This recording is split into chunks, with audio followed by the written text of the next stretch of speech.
अनजान पथ के पथिक पग छोड़ गई थीन, मंजिल उनके मिलाइल पहचान छोड़ गई थीन। सालों बाद देख लिया वीरान पथवा के, इटवा मूर्तिया स्तंभ और स्तूपवा के। मन मस्तिष्कवा के शांत न हो व्याकुल हलई, पतवा के पड़ल मिटिया के बर्तनवा और मोतिया के मलाव हलई। जय भीम, नमो बुद्धाय। आप सभी का स्वागत है आपके चहेते चैनल पर जिसका नाम है बोधिसत्व। इस बोधिसत्व यूट्यूब चैनल के माध्यम से हम प्राचीन भारत का इतिहास देख रहे हैं। इसमें आमतौर पर प्राचीन बौद्ध गुफाएं, प्राचीन बौद्ध स्तूप और भारत भर में के प्राचीन अवशेष आपको दिखाए जा रहे हैं। तो आपसे अनुरोध है, आज का ये जो वीडियो है यह शुरू करने से पहले आप इस वीडियो को ज़्यादा से ज़्यादा शेयर करें ताकि यह जो महत्वपूर्ण जानकारी है हमारे देश के सभी लोगों को समझ में आ जाए कि हमारी जो ये प्राचीन संस्कृति और यह जो प्राचीन सभ्यता है वह क्यों महत्वपूर्ण है और उसके जो निशान है वह आज भी इस भूमि में हमें कई सालों बाद, मतलब 2,500 साल बाद भी हमारे सामने अपना अस्तित्व खोजते हुए हमें दिखाई दे रहे हैं। आज हम जाने वाले हैं बिहार राज्य के औरंगाबाद जिले के रफीगंज तहसील के पचार गांव में। आज भी जो वहाँ पर हमारी संस्कृति है, सभ्यता है और उसके वजूद जो है अपने निशान खोज रहे हैं। तो इसके हम जानकारी लेने वाले। दरअसल हम पचार में वहाँ पर एक प्राचीन बौद्ध स्तूप है पचार पहाड़ी में, उसके हम जानकारी लेने वाले। उसके अवशेष आज भी वहाँ पर बिखरे हुए हैं और इनकी जानकारी हमें जो मिली है प्रिंस बुद्धमित्र और उनके जो मित्र है विकास कुमार जी, उनके माध्यम से। तो यह बहुत ही महत्वपूर्ण वीडियो है। आपसे अनुरोध है आप इस वीडियो को शेयर करें और यहाँ तक जाने के लिए आप रफीगंज जो स्टेशन है, जंक्शन है, वहाँ तक आ सकते हो। वहाँ से कोई भी आपको जो छोटा मोटा वाहन है, रिक्शा है या बैटरी से आने वाले जो रिक्शा है वह मिलेंगे। उसके बाद आप पचार गांव में से चलते चलते पहाड़ी की ओर आप चल सकते हो। नीचे वहाँ पर एक पार्श्वनाथ जो जैन है तीर्थकार, उनका मंदिर दिखेगा और ऊपर पहाड़ी के जो पहली पहाड़ी है उसके ऊपर हमें एक मस्जिद दिखाई देगी, दरगाह दिखाई देगा और वहाँ का जो स्तूप है, वहाँ की जो बड़ी पहाड़ी है उस पर हमें दिखाई देगा और उसके अवशेष हमें शुरुआत में ही दिखाई देंगे। तो चलिए आज का यह वीडियो हम शुरू करते हैं।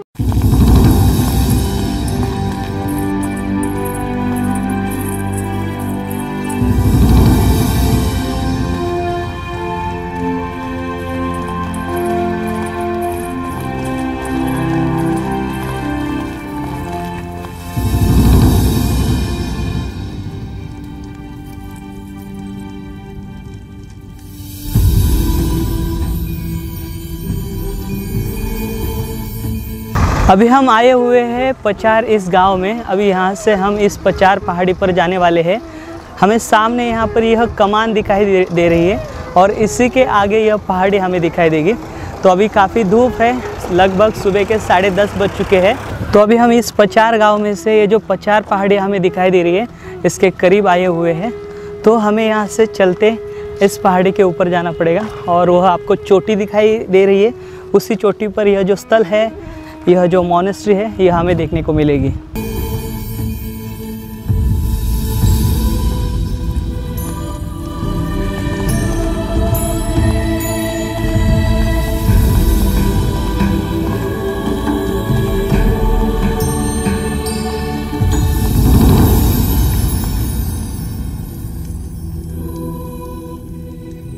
तो साथियों अभी हम आए हैं इस पचार पहाड़ी पर। तो अभी हम आगे का रास्ता तय करेंगे। आगे का रास्ता तय करने से पहले मैं आपको एक खास शख्सियत से मिलाता हूँ।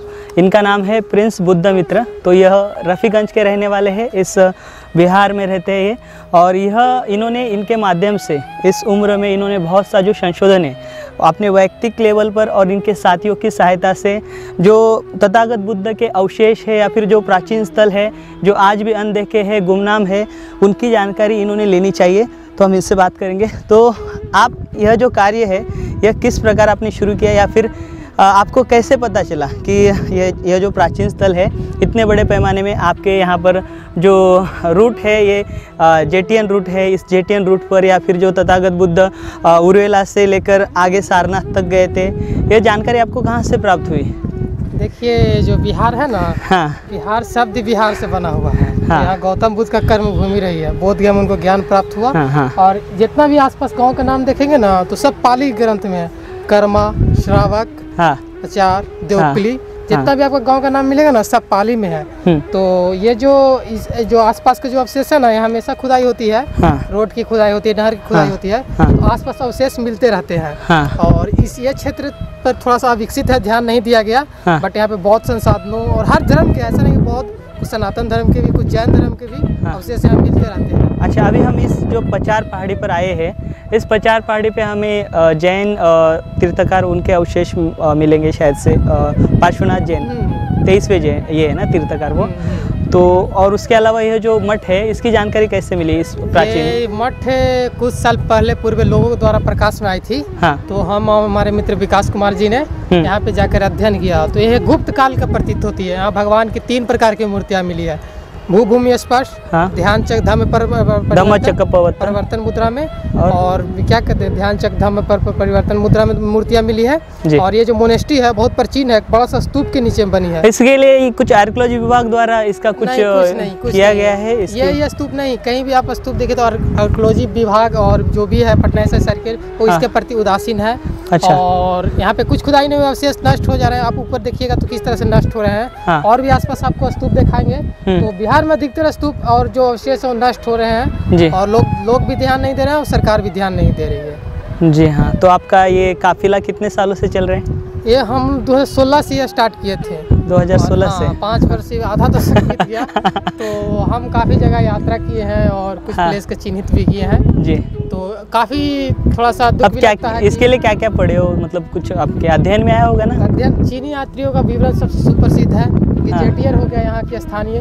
फिर जो क्या कनिंघम आए थे, लॉर्ड बुकनन आए थे, ये भी अपना रिसर्च दिए हैं। और लोकल इतिहास जो होता है, ढूंढ कर लोकल इतिहास, गांव का नाम पर जो इतिहास निकालना होता है, उसके प्रति हम लोग विशेष रुचि रखते हैं।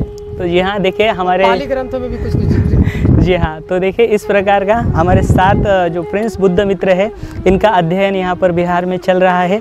और यह अपनी ओर से कोशिश कर रहे हैं जो तथागत बुद्ध के अवशेष है जिस रूप में है वैसे लोगों के सामने लाया जाए। और हाल ही में आप देख रहे हो सारे भारत भर में यह जो प्राचीन बौद्ध स्तूप है यह अपनी अंतिम सांस लेते हुए दिखाई दे रहे हैं। इसके लिए इस प्रकार का जो कार्य है हमारे हाथ में लेना होगा। जैसे यह युवक आज जगे हुए हैं और यह कार्य कर रहे हैं, उसी प्रकार भारत भर में के हर एक युवक को आगे आना होगा और ऐसे प्राचीन बौद्ध स्थलों को बचाने के लिए हमें प्रयास करना होगा। तो चलिए आगे चलते हैं इस पचार पहाड़ी पर। तो देखिए इस पचार पहाड़ी का यहाँ पर खुदाई का काम चल रहा है।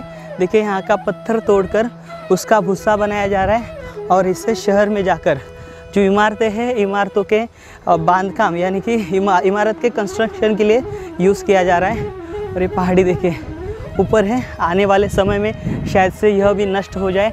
उससे पहले हम यह जो मोनेस्ट्री है, ये जो विहार है, इसको हम देखेंगे और इसका इतिहास और इसके अवशेष क्या है और क्या कहते हैं वह समझ के लेने की कोशिश करेंगे। देखिए अभी दोपहर का समय है और इस समय चलना थोड़ा बहुत ही मुश्किल होता है। सूरज जो सीधे सीधे हमारे सर पर आ रहा है। यहाँ पर कितने डिग्री तापमान होता है? वैसे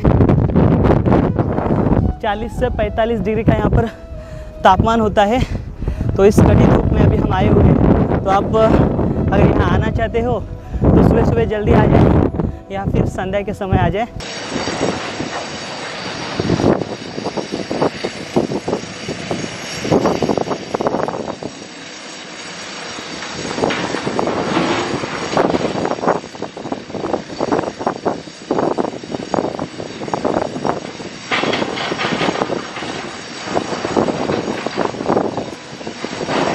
जय भीम। मेरा CWC न्यूज़ चैनल है, ख़ास करके महाराष्ट्र में वर्क होता है। महाराष्ट्र में जितने भी दलित, शोषित, पीड़ित, वंचित समाज के ऊपर अन्य अत्याचार होते हैं उनके हम न्यूज़ डालते हैं। और महाराष्ट्र में जो भी कुछ उभरते हुए नेतागण हैं जो अपने समाज के प्रति काम करने की अपनी मनोभावना रखते हैं, ऐसे लोगों को हम अपने न्यूज़ चैनल के ऊपर दिखा के उनको हम प्रमोट करने का काम करते हैं। जहाँ तक अपन देखते हैं कि मेन स्ट्रीम मीडिया अपने दलित, शोषित, पीड़ित, वंचित समाज की और अपने दलित, शोषित, पीड़ित, वंचित समाजों की नेताओं की कुछ भी न्यूज़ नहीं दिखाती, तो वो काम करने का काम CWC न्यूज़ के मार्फत हम करते हैं। बोधिसत्व चैनल के प्रमुख सागर कांबळे सर, इनके साथ आज हम बिहार में आए हैं। बिहार में जो भी कुछ दबा हुआ जो अपना बौद्ध स्थल है या फिर अपने स्तूप है, लेनी है, वो हम खोजने का काम कर रहे हैं। सागर कांबळे सर के साथ तकरीबन मैं 4 महीने से उनके साथ मैं महाराष्ट्र में घूमा हूँ, यूपी में घूमा हूँ और अभी फ़िलहाल मैं बिहार में आया हूँ और एक्सपीरियंस काफ़ी बढ़िया मिल रहा है। और आप भी जहाँ तक हो अपनी यंग पीढ़ी इस बौद्ध स्थलों के बारे में जागरूकता निर्माण करें। जहाँ भी अपनी लेनी मिलती है, स्तूप मिलती है, उनके बारे में अवेयरनेस जागृति कीजिए। और कहीं कहीं पर अनाधिकृत उसके ऊपर क्या बोलते हैं अपन कि दूसरे लोग काम कर रहे हैं या फिर अपना जो संस्कृति है वो मिटाने का कार्य कर रहे हैं, तो उसके लिए आप सतर्क रहिए और जागरूक रहिए। यही मेरी CWC न्यूज़ की तरफ से आप सबको विनती है। Thank you. तो फ्रेंड्स, हमें ये बताइए, जो चीनी यात्री थे जो भारत में आए थे, ह्यूनन संघ, उनके माध्यम से हमारे सामने बहुत से जो प्राचीन स्थल है वो आए हुए हैं, लेकिन उन्होंने कुछ कुछ प्राचीन बौद्ध स्थलों का या फिर प्राचीन बौद्ध अवशेषों का, बौद्ध विहारों का उल्लेख नहीं किया गया है। ऐसे कुछ प्राचीन बौद्ध स्तूपों तक आप पहुँचे हो, उसकी कोई जानकारी है आपके पास? जरूर पहुँचे हैं। चीनी यात्री जो इसमें शोंग है या फयान है, इत्सिंग है, तो बहुत सारे स्थलों को छोड़ के दिए या उस समय तक वो भी लुप्त के कगार में हो चुका था और उस समय मार्ग नहीं थी। जैसे जेठियान मार्ग लुप्त हो गई थी तो चीनी यात्री उस रास्ता पर नहीं गए, तो इसी तरह से उस मार्ग का उन्होंने वर्णन नहीं किया और वर्णन नहीं किया तो इसी मार्ग में काफ़ी सारे स्तूप हैं। और कस्मत तरफ जाइएगा ना तो उधर भी काफ़ी सारे स्तूप है, लेकिन वो चीनी यात्री को कोई वर्णन नहीं है। इसी तरह का काफ़ी स्तूप है, तो कस्मा भी स्तूप है, मदनपुर में 52 मंदिर का समूह है, तो इस तरह का वर्णन नहीं है, लेकिन है। ऐसा नहीं है कि वर्णन किया जहाँ जहाँ, उससे अलावा भी ओवरऑल इंडिया है। जी हाँ, तो हम देख पाते हैं अभी हम इस बोधिसत्व यूट्यूब चैनल के माध्यम से जो अनदेखे बौद्ध स्तूप है जिनका कहीं पर उल्लेख किया गया नहीं, या फिर जो चीनी यात्री हैं उन्होंने भी जिस बात का जिक्र नहीं किया, हम उसी को खोजने की कोशिश कर रहे हैं। और जो हमारा दबा हुआ इतिहास है वह कहीं तो उजागर हो जाए। और भी बहुत सा जो हम देखते हैं प्राचीन काल का जो इतिहास है वैभवशाली था और गौरवशाली था ही, लेकिन बहुत सी चीज़ें आज भी हमसे रूबरू नहीं हो पाई है। वो आज भी अपना जो इतिहास है या फिर जो आज भी अपना अस्तित्व खोज रही है, तो उससे तो हमें निकालना ही होगा।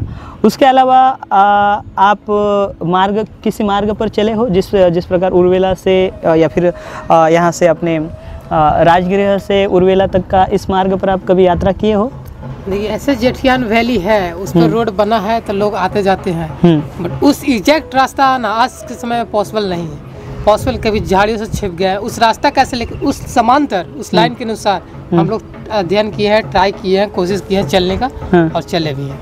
कुछ हद तक सफलता भी मिली है जी। और वेस्ट में तो काफ़ी सारे अवशेष है, राजगीर में भी, तो राजगीर तो खैर मगध का राजधानी था जी, तो वहाँ तो आप जानते हैं राजगीर तो विश्व प्रसिद्ध है जी। उसके आसपास भी एरिया में जो है काफ़ी सारे स्तूप है, अवशेष है, मूर्तियाँ हैं जी। और वजीरगंज हो गया, खिजरसराय हो गया, बहुत सारी जगह है वहाँ भी है, गया हो गया जी, गेरुआ हो गया, गुरारू हो गया, सारा जगह यही है स्तूप और जैन बौद्ध सबका भंडार है।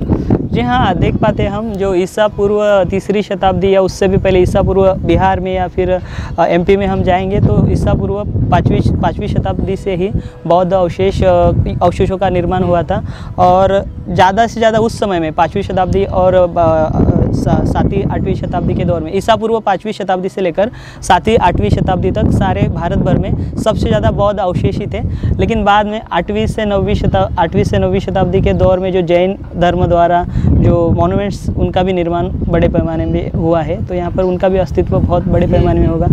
आपने देखे होंगे यहाँ पर जैन तीर्थ स्थल कहाँ पर है? मंडा पहाड़ पर आप जाइएगा तो वहाँ पारसनाथ का एक अवशेष है, मूर्ति है, तो लोग उसको अभी तो खैर मंदिर के बगल में स्थापित की है, तो वहाँ पारसनाथ का मूर्ति है।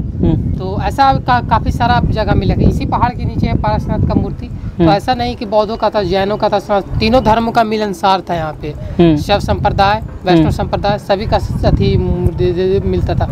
और जब पालकालीन में आइएगा तो भारी संख्या में विष्णु दुर्गा की मूर्तियाँ जो थी वो बनना स्टार्ट हो गई थी। तो इससे संबंधित है कि तीनों धर्म का सब विकास हुआ जी, तीनों धर्म का सब विकास हुआ साथ में।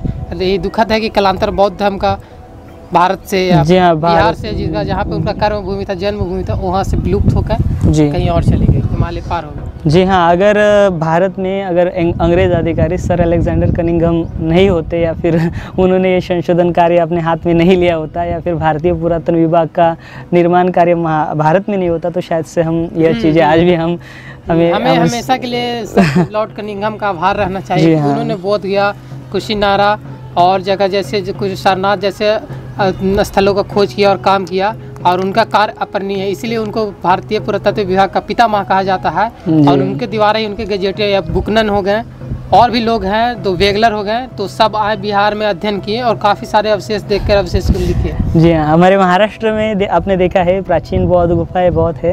हमारे महाराष्ट्र में सर अलेक्जेंडर कनिंघम ने तो कार्य किया ही किया है, और साथ ही में जेम्स बर्जेस और जेम्स फर्ग्यूसन, इन्होंने रॉक कट टेम्पल्स बुक है या फिर the temple caves of India book है, उसके माध्यम से उन्होंने बड़े पैमाने में महाराष्ट्र को भी उजागर किया है। लेकिन दुख इस बात का है कि महाराष्ट्र के लोगों को भी इस बात की जानकारी नहीं है कि उनके यहाँ पर जो गौरवशाली इतिहास है, उनके संकेत आज भी जीवित है। आज भी जो उस समय की जो कला है और जो शिल्प कला है आपको प्राचीन बौद्ध गुफाओं में दिखाई देगी। जिस प्रकार आपके यहाँ पर जो स्तूप है, स्तूपों के ऊपर जो शिल्प कलाएँ हैं, उसी प्रकार के हमारे महाराष्ट्र में प्राचीन बौद्ध गुफाओं के ऊपर है। तो मैं सारे बिहार वासियों से निवेदन करता हूँ, अगर आप अगर आप महाराष्ट्र में आते हो तो महाराष्ट्र में बहुत बड़े पैमाने में प्राचीन बौद्ध गुफाओं का निर्माण किया गया है। तो आप ज़रूर आइए। महाराष्ट्र में विदर्भ हो, मराठवाड़ा हो, पश्चिम महाराष्ट्र हो, महाराष्ट्र के हर एक कोने में प्राचीन बौद्ध गुफा और प्राचीन बौद्ध अवशेष है। तो आप आओगे तो ज़रूर आप इस चैनल के तो वीडियो देखिए, इस चैनल के वीडियो के माध्यम से आप उन जगहों तक पहुंच पाओगे।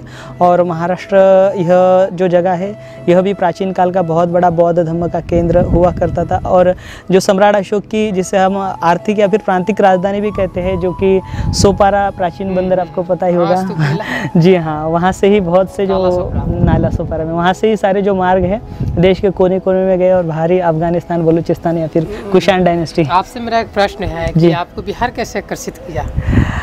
बिहार आकर्षित माने हम आए थे यहाँ पर कुछ कार्य से यूपी में, तो हमारे मन में ख्याल नहीं था कि हम बिहार करेंगे।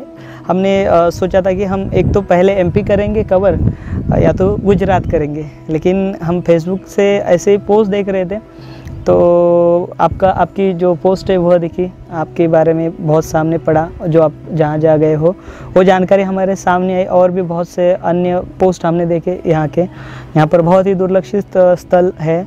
और साथ ही मुंबई से हमारे कुछ साथी यहाँ पर आ रहे थे, तो यही कारण बना कि हम यहाँ पर ये जो वैशाख पूर्णिमा है 2021 की, माहौल जो है सारे दुनिया में आप देख रहे हो, कोरोना से पीड़ित हमारे जो प्रियजन है हमसे आज वो हमें छोड़ के जा रहे हैं, उनके प्रति हम भाव व्यक्त करते हैं। ऐसे माहौल में भी हम यहाँ तक आए, और यहाँ तक आने का मकसद सिर्फ बुद्ध है और बुद्ध से जुड़े अवशेष है, और शायद से वही उनके तरंग हमें यहाँ पर ले आए। और आपके माध्यम से, यानी कि आप तक भी हमारे तरंग पहुँचे होंगे, इसलिए आपसे भी आपसे हमारे मैत्री भाव जुड़े और आपने भी हमें सहयोग किया और आपने यहाँ बुलाया। तो बस यही है, और क्या।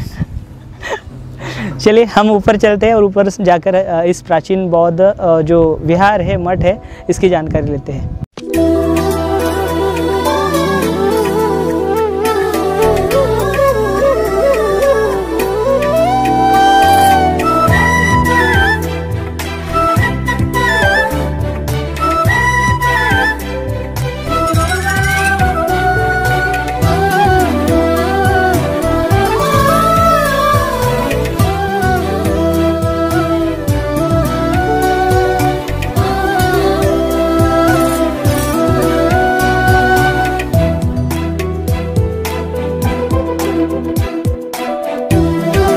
तो अभी हम आए हैं इस पचार की पहाड़ी पर। तो आप मेरे पीछे देख पा रहे हो, यहाँ पर फिलहाल तो मेरे सर के ऊपर तपती हुई धूप है और मेरे सामने एक बहुत बड़ा इतिहास का जो नमूना है, जो हमारा गौरवशाली इतिहास है, उसके चिन्ह हमारे सामने बिखरे हुए हैं।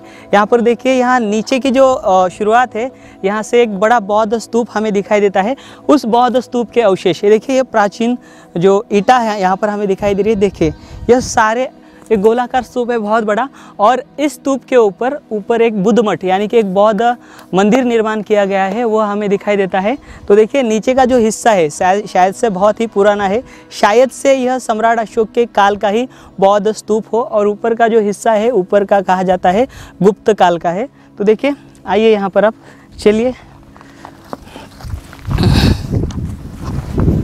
देखिए सारी ईंटें हमें यहाँ पर दिखाई दे रही है, स्तूप का सारा अवशेष यहाँ पर दिखाई दे रहा है। अगर इसका ठीक से यहाँ पर भारतीय पुरातन विभाग द्वारा संरक्षण किया जाए और इसकी और जानकारी निकाली जाए, या फिर यहाँ का उत्खनन ठीक से किया जाए, तो हमारे सामने बहुत बड़ा इतिहास आ सकता है। देखिए, ये जो जेटियन मार्ग कहा जाता है, जो लुप्त हो चुका है, उस पर ऐसे संकेत मिलना यह बहुत बड़ी बात है, और वह जो मार्ग खोया हुआ है तो हम उसे खोज सकते हैं। तो देखिए, यहाँ का हर एक जो ईंट है, यहाँ की अपना इतिहास और अपना वजूद यहाँ पर चीख चीख के बता रही है। यह है प्राचीन काल के बुद्ध के अवशेष। चलिए ऊपर हम जानकारी लेने की कोशिश करते हैं। आइए आप देखिए, ऊपर इस प्रकार का यहाँ पर जो मठ है, बौद्ध मठ यहाँ पर बनाया गया है, उसकी जानकारी हम लेंगे। भारत के गौरवशाली खोए हुए इतिहास में आपका स्वागत है। हम अभी पचार की पहाड़ियों के ऊपर है, और ये प्राचीन बौद्ध मठ है, मोनेस्ट्री, और 1-2 मंजिला हुआ करता था। हालांकि अभी ये पिछले बरसात में ढह गए। हाँ। हम और हमारे मित्र विकास कुमार चौहान इनको पिछली बार देखे तो काफ़ी अच्छी स्थिति में थी, लेकिन अब ये ढह चुकी है। और हमारे साथ है सागर जी, जो बोधिसत्व चैनल के संस्थापक है और यात्री है। तो हम इसका इतिहास बताते हैं। यह गुप्तकालीन मठ है, और इसके अंदर देख सकते हैं सीढ़ी जैसा देवरी है, और ये जो देखिए वो ईंट का अवशेष है। अंदर एक मंडप सा है, अंदर एक गर्भगृह है, और 2 साइड में बुर्ज की तरह कमरे हैं। और ये बड़ा सा स्तूप बसा है, इसका स्क्वायर लगभग 150 फीट होगा जी। और ये देखिए, ये जो स्तंभ का शेष है, जी हाँ, ये उसी का भाग है। उसको भी दिखा दीजिए, वो भी स्तंभ का। देखिए, यहाँ पर भी गिरा हुआ है, वो उसी का भाग है। यहाँ पर भी है। जी हाँ, आप अंदर सुरक्षित रूप से आइए। तो देखिए, यह जो प्राचीन बौद्ध स्तूप है, इस प्राचीन बौद्ध स्तूप के ऊपर यह जो विहार है, यह 2 मंजिला बनाया गया है, और इस 2 मंजिला विहार के हम गर्भगृह में आए हुए हैं। तो देखिए, यह मेरे पीछे गर्भगृह कुछ इस प्रकार का है। यहाँ पर सारे जो ईंटों के अवशेष है, जो प्राचीन काल का जो अभी यहाँ पर मलबा जमा हुआ है, यहाँ पर हमें दिखाई देता है। और इस मलबे के नीचे बहुत से अवशेष होंगे, या फिर अगर उसका उत्खनन भारतीय पुरातन विभाग द्वारा किया जाए तो बहुत सी जानकारी हमारे सामने आ सकती है। तो यहाँ का मैं आपको स्ट्रक्चर दिखाना चाहूँगा। वहाँ पर देखिए, यहाँ पर 2 छोटे छोटे कक्ष बनाए गए, शायद से उस काल के हैं। ये जानकारी हमारे दोस्त प्रिंस बुद्ध मित्र ने दी है। उनके मुताबिक यह जो जगह है, या फिर यह जो मोनेस्ट्री ऊपर स्तूप के ऊपर बनाई गई है, इसे 6ठी शताब्दी के दौर में बनाया गया, यानी कि गुप्त काल की यह मोनेस्ट्री वह बताते हैं। और बाहर कुछ हमें बुद्ध के अवशेष और बुद्ध की प्रतिमाएं दिखाई देगी, या फिर जो स्तूप के तोरण रहते हैं और तोरण के ऊपर जो शिल्पकलाएँ रहती है, या फिर अन्य जो पार्ट रहते हैं, जो महाबोधि बुद्ध विहार है, उसमें हम देख सकते हैं अलग अलग प्रकार की बुद्ध की प्रतिमा है, बुद्ध की छवियाँ है, वह भी हमें दिखाई देते हैं, उसके भी अवशेष हमें दिखाई देते हैं। तो वह सारी चीज़ें हम देखने की कोशिश कर रहे हैं। तो यहाँ पर हम आए हुए हैं। तो देखिए, यह स्थल ऐसा है, कुछ इस प्रकार का है। आप देख लीजिए यहाँ का इलाका। तो हम वहाँ जो मेन इसका मंडप है, मंडप से हम आगे आएंगे तो गर्भगृह है। देखिए, वो मंडप में सामने ही मलबा जमा हुआ है, तो वह उस मलबे के नीचे हमारे दोस्त का कहना है कुछ होगा, या फिर हो सकता है स्तूप ही है, या छोटा स्तूप रहा होगा। यहाँ पर आप देख सकते हो, यहाँ के प्राचीन बौद्ध स्तूप के यहाँ से कुछ अवशेष गलती से निकले हुए थे, उत्खनन हुआ था। तो यहाँ पर हमें यह अवशेष दिखाई दे रहे हैं। यहाँ पर तथागत बुद्ध की भूमि स्पर्श मुद्रा दिखाई दे रही है। यहाँ पर जब तथागत बुद्ध ने मार पर विजय प्राप्त किया था, वही की यह जो प्रतिमा है, यह उसका प्रतीक है। और यहाँ पर धम्मचक्र प्रवर्तन अवस्था में यहाँ पर तथागत बुद्ध की मूर्ति दिखाई दे रही है, यानी कि इस जगह से तथागत बुद्ध धम्मचक्र प्रवर्तन करते हुए गए होंगे। और साथ ही साथ यहाँ पर इस प्रतिमा में हमें स्तूप भी दिखाई दे रहा है तथागत बुद्ध के साथ। और यहाँ पर देखिए यह ध्यानस्थ अवस्था की मूर्ति यहाँ पर दिखाई दे रही है, यानी कि यहाँ पर कहीं पर तो तथागत बुद्ध किसी गांव में ठहरे होंगे या फिर यहाँ पर ध्यान किया होगा या फिर यहाँ पर तथागत बुद्ध ने रात बिताई होगी, उसके यहाँ पर हमें यह संकेत दिखाई दे रहे हैं। तो इस प्रकार के जो अवशेष है यहाँ पर हमें बिखरे हुए फिलहाल तो दिखाई दे रहे हैं। यहाँ पर भारतीय पुरातन विभाग द्वारा जल्द से जल्द यहाँ का उत्खनन होना बहुत ही ज़रूरी है और जो हमारा इतिहास है वह लोगों के सामने आना ज़रूरी है। तो साथियों, यह जो बोधिसत्व यूट्यूब चैनल है आपको इसी प्रकार से जो अज्ञात स्थल है, जो आज अपनी अंतिम सांस ले रहे या फिर जो आज नामशेष हो चुके हैं, गुमनाम है, इन प्राचीन बौद्ध स्तूपों की जानकारी आप तक लेके आने की कोशिश करता है और करता रहेगा। तो आशा करता हूँ आपको यह जो वीडियो है और यह जो जानकारी है, यह जानकारी आपको अच्छी लगी होगी। इस वीडियो के लिए मैं खास तौर पर प्रिंस बुद्ध मित्र और उनके साथी विकास कुमार जी को मैं धन्यवाद देना चाहूँगा, उनका मैं आभार व्यक्त करना चाहूँगा कि उन्होंने यह जानकारी हमें दी और यहाँ तक हमें उन्होंने बुलाया इस जगह की वीडियो बनाने के लिए। मैं उनका एक अपने बोधिसत्व यूट्यूब चैनल की तरफ से आभार व्यक्त करता हूँ। और इस चैनल का अगला वीडियो भी बहुत ही बेहतरीन होगा, इसके लिए आप सबसे पहले यह वीडियो ज़्यादा से ज़्यादा शेयर करें ताकि आने वाला वीडियो आप जल्द से जल्द देख पाओगे। और साथ ही साथ आप इस बोधिसत्व यूट्यूब चैनल को इसी प्रकार का कार्य सारे भारत भर में होना चाहिए, यह आपको लगता हो तो आप इस बोधिसत्व यूट्यूब चैनल को आर्थिक सहयोग भी ज़रूर करें ताकि इस प्रकार की यात्रा और इस प्रकार के वीडियो मैं आप तक लाया करूँगा। तो मिलेंगे अगले वीडियो के साथ, अगली जानकारी के साथ। तब तक आप अपना ख्याल रखिए। जय भीम, नमो बुद्धाय, जय भारत।